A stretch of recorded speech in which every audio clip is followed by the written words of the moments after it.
Jusqu'au XVIIe siècle, le verre a manifesté un caractère transgressif et turbulent. Dans une lettre d'un protestant français qui s'est rendu à la foire de Francfort dans les années 1540, on peut lire « On voit beaucoup d'hommes habillés en verre, alors que chez nous, cela traduirait un cerveau un peu gaillard. Mais ici, ça semble sentir son bien. » Excepté en Allemagne, le verre était donc considéré comme excentrique. En fait, c'est une couleur passionnante pour l'historien, car il y a chez elle une étonnante fusion entre la technique et la symbolique. Le verre avait jadis la particularité d'être une couleur chimiquement instable. Il n'est pas très compliqué à obtenir. De nombreux produits végétaux, feuilles, racines, fleurs, écorces peuvent servir de colorant vert. Mais le stabiliser, c'est une autre paire de manches. En teinture, ces colorants tiennent mal aux fibres. Les tissus prennent rapidement un aspect délavé. Même chose en peinture.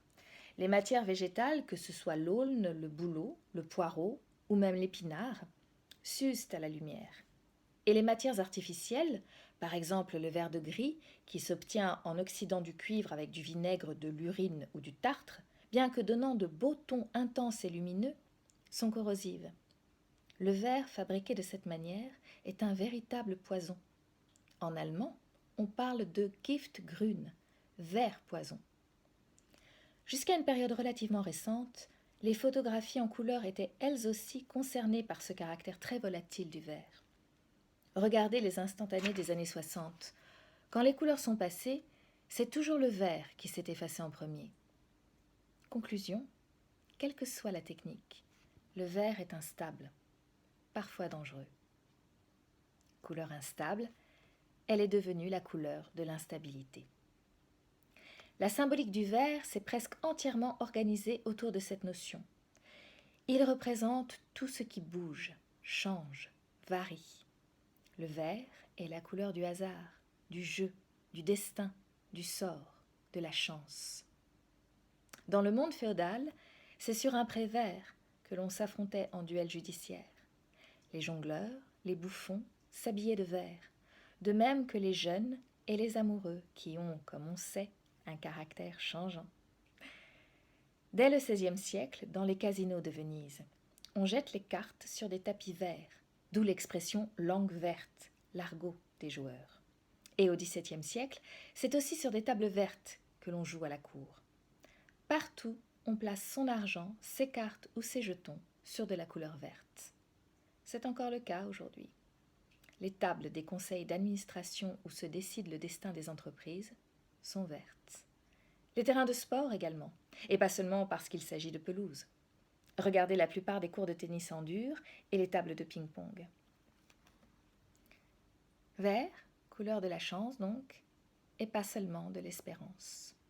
Car, comme pour les autres couleurs, le symbole est à double tranchant. Le vert représente la chance, mais aussi la malchance, la fortune, mais aussi l'infortune, l'amour naissant, mais aussi l'amour infidèle, l'immaturité, les fruits verts, mais aussi la vigueur, un vieillard vert. Au fil du temps, c'est la dimension négative qui l'a emporté. À cause de son ambiguïté, cette couleur a toujours inquiété. Ainsi, on a pris l'habitude de représenter en verdâtre les mauvais esprits, démons, dragons, serpents et autres créatures maléfiques qui errent dans l'entre-deux, entre le monde terrestre et l'au-delà. Les petits hommes verts de Mars, qui ne nous veulent pas du bien, ne sont autres que les successeurs des démons médiévaux. Aujourd'hui, les comédiens refusent toujours de porter un vêtement vert sur scène. Dans l'édition, les couvertures vertes des livres sont supposées avoir moins de succès, et les bijoutiers savent que les émeraudes se vendent moins que les autres pierres parce qu'elles ont la réputation de porter malheur. Toutes ces superstitions viennent d'un temps où le vert était instable et empoisonné. Alors est-ce un hasard si le dollar, le roi des billets, est vert? Il n'y a jamais de hasard dans le choix des couleurs. Autrefois, le symbole de l'argent, c'était le doré et l'argenté, qui dans l'imaginaire populaire rappelait le métal précieux des pièces de monnaie. Quand les premiers billets de dollars ont été fabriqués entre 1792 et 1863, le vert était déjà associé au jeu d'argent et par extension à la banque et à la finance. Les imprimeurs n'ont fait que prolonger l'ancienne symbolique, et si l'argent n'a pas d'odeur, il a bien une couleur.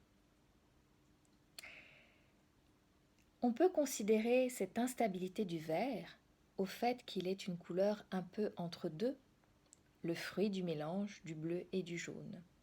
Mais c'est une idée récente. Jamais nos ancêtres, avant le XVIIe siècle, n'auraient pensé fabriquer du vert par un tel mélange. Ils savaient très bien l'obtenir directement, et sur l'échelle des couleurs, ils ne le situaient pas entre le bleu et le jaune. Le classement le plus courant était celui d'Aristote. Blanc, jaune, rouge, bleu, vert, noir. C'est la découverte du spectre par Newton qui nous a donné un autre classement. Et ce n'est qu'au XVIIIe siècle que l'on a vraiment commencé à mélanger le jaune et le bleu pour faire du vert. Oudry, un peintre français, s'est d'ailleurs scandalisé de voir ses collègues de l'Académie des Beaux-Arts se livrer à une telle pratique. Les teinturiers, qui étaient très spécialisés, comme nous l'avons déjà vu, ont opposé eux aussi une résistance. Les cuves de jaune et de bleu ne se trouvaient du reste pas dans les mêmes ateliers.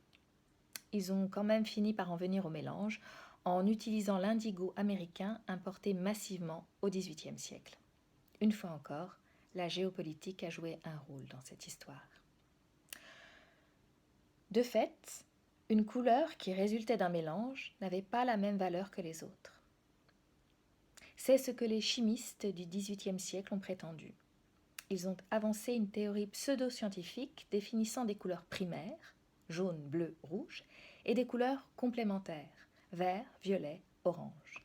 Cette thèse a influé les artistes du XIXe et du XXe siècle, au point que de nombreuses écoles picturales ont décidé de ne plus pratiquer que les couleurs dites primaires, et éventuellement le blanc et le noir.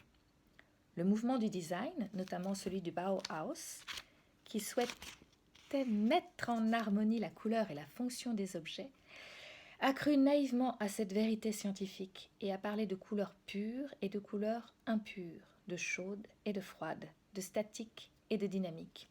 Et c'est notre vert, ravalé au second rang, qui en a le plus souffert. Des peintres tels Mondrian l'ont presque banni de leur production. Sous prétexte de se conformer à la science, l'art a exclu le vert du monde des couleurs. Pseudo-scientifique, car cette théorie ne repose sur aucune réalité sociale.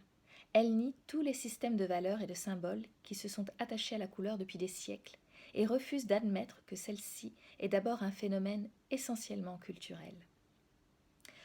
Une telle classification témoigne d'une étonnante méconnaissance de l'histoire. Curieusement, elle a suscité une autre symbolique du vert. Celui-ci étant considéré comme le complémentaire du rouge, couleur de l'interdit, il est devenu son contraire, la couleur de la permissivité.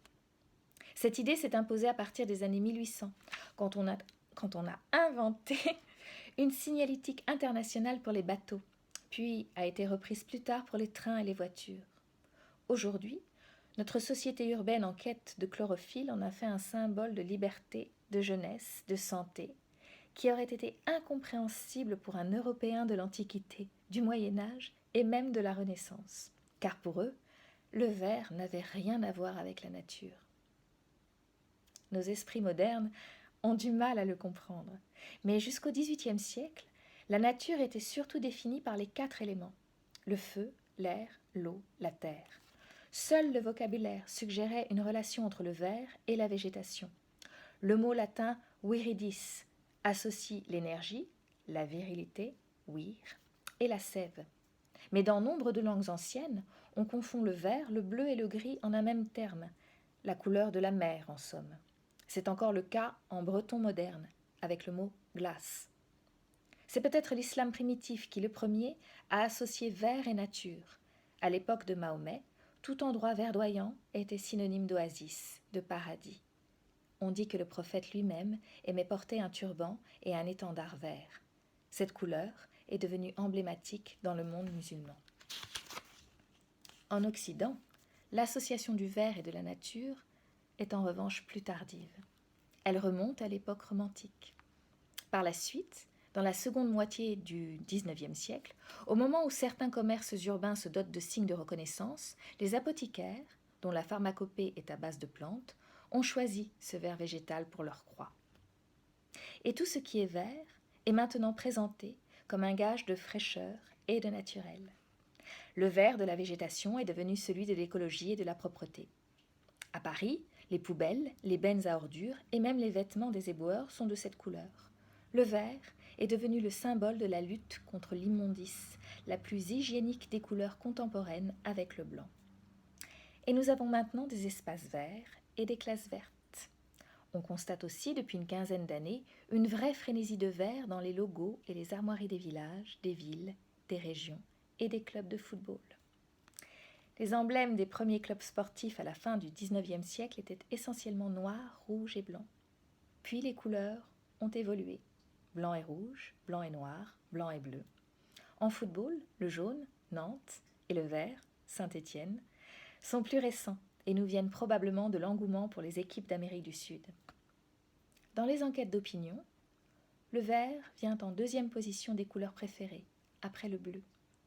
Et on l'associe maintenant à la gratuité, le numéro vert. En fait, nos sociétés contemporaines ont entrepris une grande revalorisation du vert, autrefois couleur du désordre et de la transgression, et désormais couleur de la liberté.